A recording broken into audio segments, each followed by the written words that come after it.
Hello and welcome to another New Running Cast. As always, my name's Jono, and I'm joined by Joey. How's it going, Joey? Not too bad. So we're into the second round of the double elimination at the Reading Store Championships, and on the left-hand side we have Iain Reid of the Aldershot Meta from Basingstoke, I believe, playing Kate. But in this post-wanted meta, what type of Kate will we see? Yeah, this is Iain for a super. You think of him, he plays phenomenal player. He doesn't make mistakes. He rationalises every thought, and he's so good. You never expect it. Has a thing for crazy combo deep dig decks. Yeah. And he's played a lot of them. It's in the StimHack Invitational. He did really well with Seb's deep dig medium. Yeah, that one. Nonsense deck. And this is a deck that a few people will recognise. So we'll see it as the thing goes on. And he's playing on the right hand side. We've got Theo Clifford from London playing as NEH.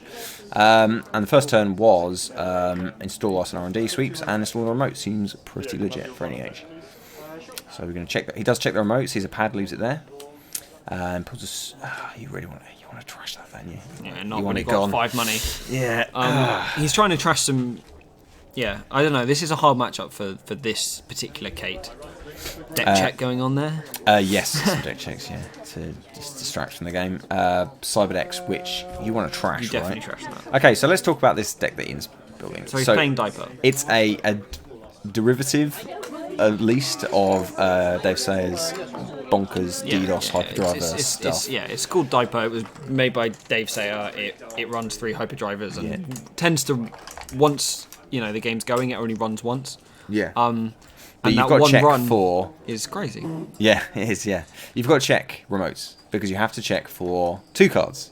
Jackson, which will undo all your good keyhole work, and Cyberdex, which will undo all your good medium work. Yes. So and also remotes. the way to beat this deck is to go really fast. If you're there's different depends what you're playing. Yes. The way to beat this deck if you are playing HB is to fire all the ABTs. The way to beat this deck if you're playing yellow is to go really fast. And so you have to check for people sneaking out Astros, because if that happens, you can just lose the game really quickly. Yeah. And you do your big turn with only 1 or 2 hyperdrivers, and you probably won't win. If you're not expecting a lot of ice as well, you probably don't need to do any false echo stuff. You can just DDoS and you're good. Although at the moment we're not getting even leprechauns. We're getting a lot of daily casts getting set up. It's good, but we're not seeing all-nighters or leprechauns or SMCs for leprechauns. So it's just economy at this point. As without any clot threat, Theo is able to score something. It's breaking news. Okay, so he's going to score breaking news. And use team sponsorship to install Cybernex. So it's back. But I guess you run it. You got to kill it. Yep. But you got to kill team sponsorship, right? Because they're just going to keep coming back. And another card from hand. This is tough. This is really... NEH has managed to get money and res pad 2 team sponsorships, CVS on the table. I mean, that's a really good start for NEH. So I played against Ian recently. We both went to a very small store champs in Bracknell. And I played against Ian that day. He and I had an NEH deck a lot like this. And I lost. And the reason I lost is because he was constantly threatening Clot. And if you're not threatening Clot... This deck doesn't have Clot. But this is what I'm saying. It really should. Oh, he had Clot on the day, by the way. For what it's worth, he did have Clot. Oh, did he? He wasn't, okay, he was just threatening Clot. He was installing the bugger. Right, Clot was a thing. If you're not threatening Clot, then you can, as NEH, you can just go as fast as you want. Just score agendas as they come out. I don't know. There's no he hasn't got any fast advance at the moment. He's got no biotics or anything. He scored a 50 minutes for no reason other than to put back the Jackson and Cyberdex that just got trashed.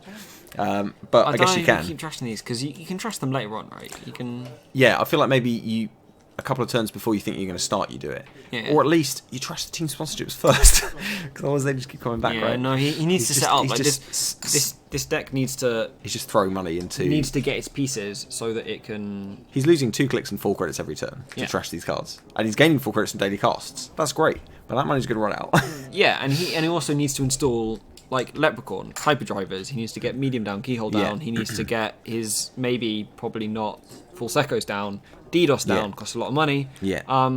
You haven't got time to play this game against NEH.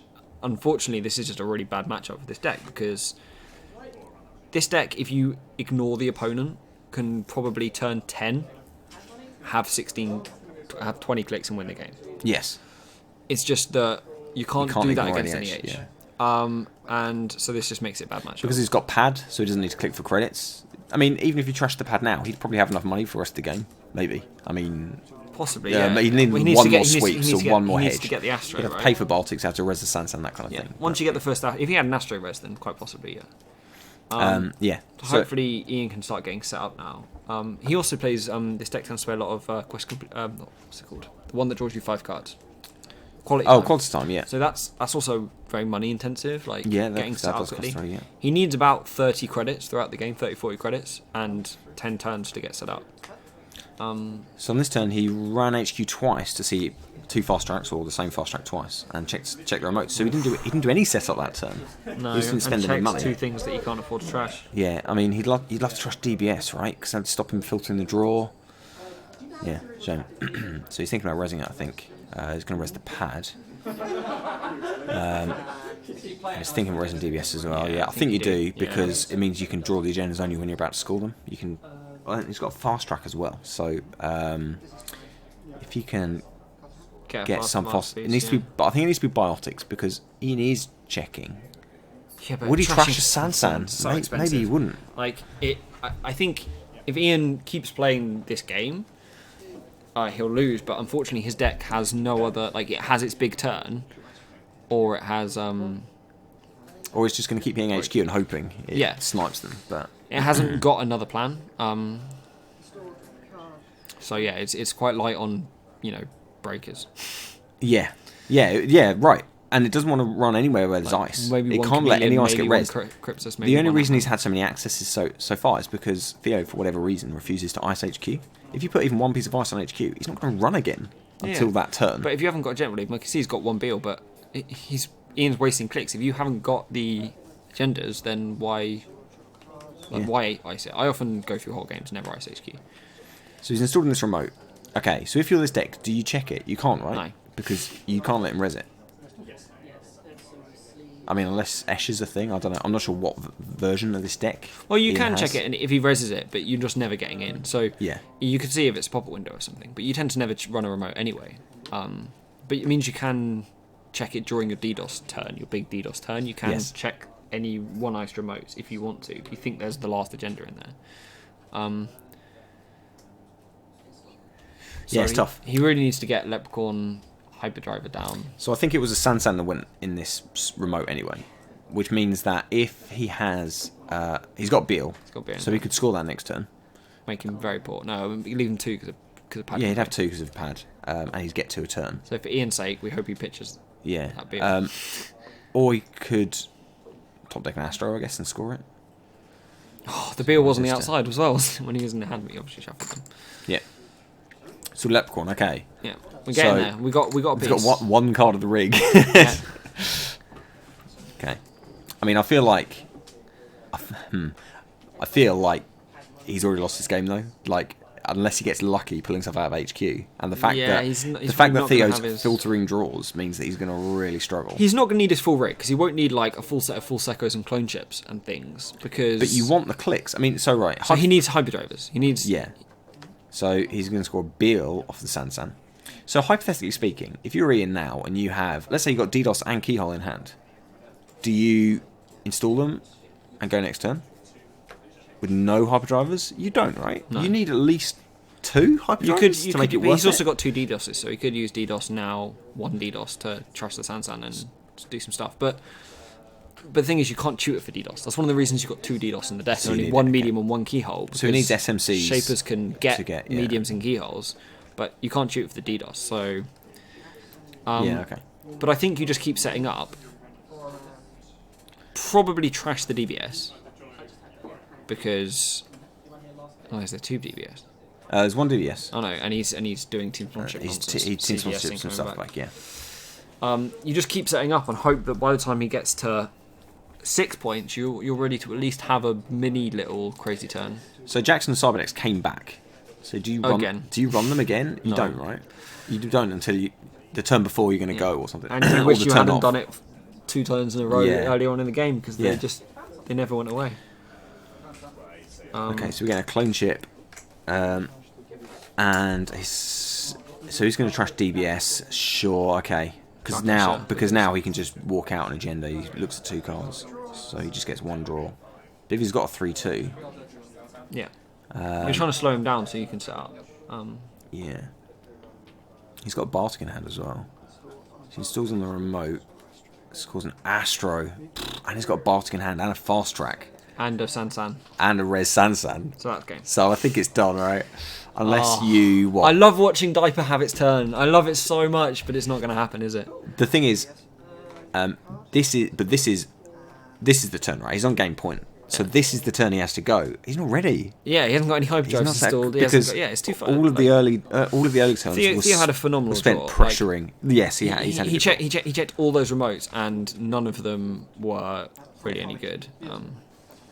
So he's got 2 credits. Second piece of ice on the Santan. Okay, so he kind of knows what his out is because he's going to fast track and install on that and use an Astro counter. And Ian's just making a point about a previous turn when he CBS Jackson. Yeah, he installed from a team sponsorship and drew a card and then didn't consider that card when team sponsorship for the second time because you can, of course. Yeah, it's just a small point, but yeah. Okay, so what do you do now as Kate? Just run HQ got 2 a bunch, money and but you can't res that ice. Lamprey. No. Trash the pads. Trash both pads. No, you just do what this is. Okay. Just hope he hasn't got it. So he installs. Installs all nighter. So he's ready to go next turn if he wants to. Okay. But it's probably not mini version. Matter. Yeah. But So he's looking for a clot, but there is no clot. So he's going to fast track, and fast track allows him to get any 3/2 out of the deck.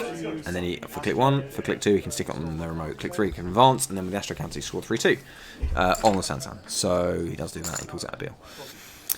Yeah. So NEH just kind of won there. I mean, it's not great because that Kate deck is quite slow until one turn. It's not that slow. It's just.